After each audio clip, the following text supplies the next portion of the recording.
दोस्तों नमस्कार। आप देख रहे हैं मनोज सिंह ऑफिशियल और मैं मनोज सिंह आपके बीच। आप सभी साथियों से विनम्र निवेदन है कि आप लोग बिल्कुल होपलेस ना होइए, क्योंकि मैं बार बार कहता हूं कि होपलेस नहीं होना है।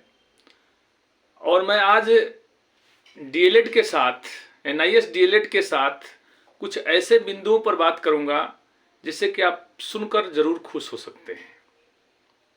तो आपको पूरा देखने का प्रयास करिएगा और इसे शेयर करने का प्रयास करिएगा, सब्सक्राइब करने का प्रयास करिएगा। सबसे पहली बात कि हम लोगों का जो रिव्यू पिटीशन डाला गया है, रिव्यू पिटीशन एक्सेप्ट तो होगा ही, आज हो कल हो, एक महीने के बाद हो, 10 दिन के बाद हो, लेकिन सबसे मुख्य बात है उसमें रिव्यू पिटीशन से पहले हम लोगों को विशेष रूप से हमारे जितने भी मेंबर हैं, जितने भी लीडर हैं, सबसे निवेदन है कि किसी तरह से यदि गजट पास हो जाता है तो हम लोगों का काम में सोने में सुहागा हो जाएगा। क्योंकि गजट पास होगा तो हम लोगों के पास एक ऐसा हथियार खड़ा होगा कि मजबूरन जो है एनसीटी को, एनआईएस डीएलएड को वैलिड करना होगा और गजट पास हो जाएगा तो हम लोगों का सारा टेंशन दूर हो जाएगा। लेकिन अब आपके मन में ये प्रश्न उठ रहे होंगे कि गजट पास होगा कैसे। इलाहाबाद हाई कोर्ट में आपने देखा ही गजट का क्या हुआ।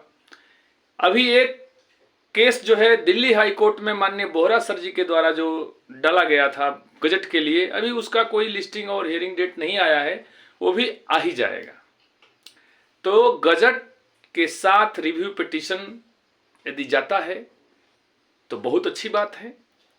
फिर भी हमारे जितने भी अभ्यर्थियों के द्वारा आज एक अभ्यर्थी के द्वारा, चाहे बहुत से अभ्यर्थियों के द्वारा प्रधानमंत्री को लेटर लिखा जा रहा है। चुनावी माहौल है, चुनाव को मद्देनजर देखते हुए हम लोग कुछ भी काम करवा सकते हैं। चुनाव के बाद थोड़ा सा प्रॉब्लम हो सकता है।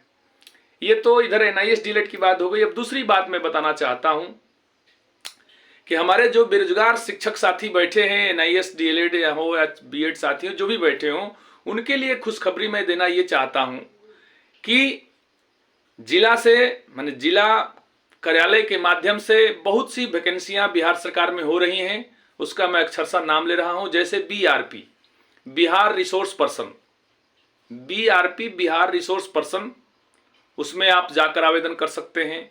केआरपी की रिसोर्स पर्सन, इसमें भी जाकर आप आवेदन कर सकते हैं और डायरेक्ट नियुक्ति हो रहा है, उसका कोई एग्जाम नहीं हो रहा है। पीआरपी, तमाम इन बिंदुओं को जो मैंने बोला, बीआरपी, केआरपी, पीआरपी, आप जाकर जिला कार्यालय संपर्क करिए, वहां से वैकेंसी हो रहा है और आप भी उसमें पार्टिसिपेट करें। चूंकि परमानेंट नहीं हो रहा है तो कॉन्ट्रैक्ट बेस पर, लेकिन जो हमारे शिक्षित बेरोजगार साथी बैठे हुए हैं बीएड, डीएलएड, एमएड करके, उन सभी साथियों के लिए गोल्डन अपॉर्चुनिटी है। वो जाकर संपर्क बनाएं, जरूर उसमें सफलता आपको मिलेगा। ठीक है। इसके बाद एक और बड़ी बात मैं बता देना चाहता हूं। आज लेटर जारी हुआ है कि टीआरई 3 जो 15 तारीख को हुआ था, 15 तारीख का पेपर पूर्ण रूप से रद्द कर दिया गया है। उसका लेटर भी आज बिहार सरकार के द्वारा निर्गत कर दिया गया है। ठीक है। तो इन सभी बिंदुओं पर मैं बात कर रहा था।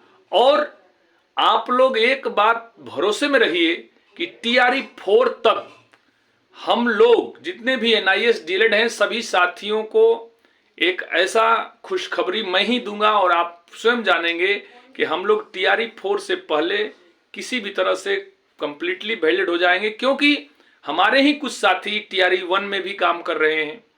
ठीक है। तो हम भी आज नहीं तो कल निश्चित ही हम लोगों को सफलता मिलेगा। हाँ, थोड़ा सफलता मिलने में देरी लग रहा है, उसका कारण बहुत सा है, मैं किसी कारण को मैं नहीं कहूँगा। कल भी मैंने बोला था कि रिव्यू पिटीशन में जो ब्लू फॉल्स था उसका भी लेटर निर्गत हो गया है सुप्रीम कोर्ट से कि ये दिक्कत है, उसको ठीक करिए।